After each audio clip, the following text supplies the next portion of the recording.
The Prime Minister has addressed growing calls for national uniform firearm rules after last week's deadly ambush in Queensland's Western Downs.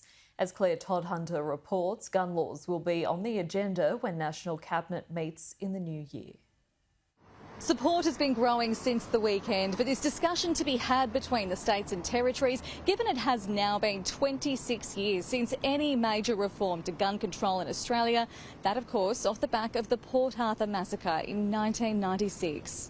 These calls have been led by police unions and have the backing of police commissioners in Queensland and New South Wales, while the Queensland Premier has said she supports that discussion being had too. Queensland Police Union President Ian Levers says it's a no-brainer to introduce a national standard.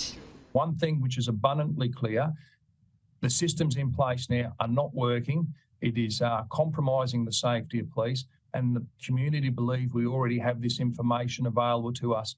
This is a no-brainer. Let's have a national system which will work and give police the ability to protect the community we serve. One of the main measures being called for is a national firearms register, which would list every registered gun owner in Australia, something that was originally recommended off the back of Port Arthur but was never set up. It's emerged one of the shooters behind last week's tragedy at Williambilla, which killed 2 young police officers and an innocent neighbour, did have a gun licence in New South Wales.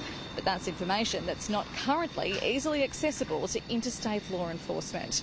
When the Prime Minister was asked about this today, he said he'll be asking for a briefing to go to the next National Cabinet meeting for practical ways in which we can change not the nature of gun laws in Australia, but instead the nature of the way information is coordinated.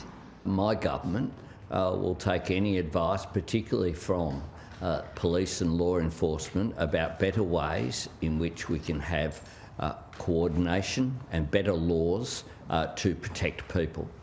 I am certainly up for dialogue with the states and territories about how there can be a better national consistency and national information that can serve the interests of police going about their duty. We don't have a date yet for that next National Cabinet meeting, but know there are plans underway for that to take place in early 2023.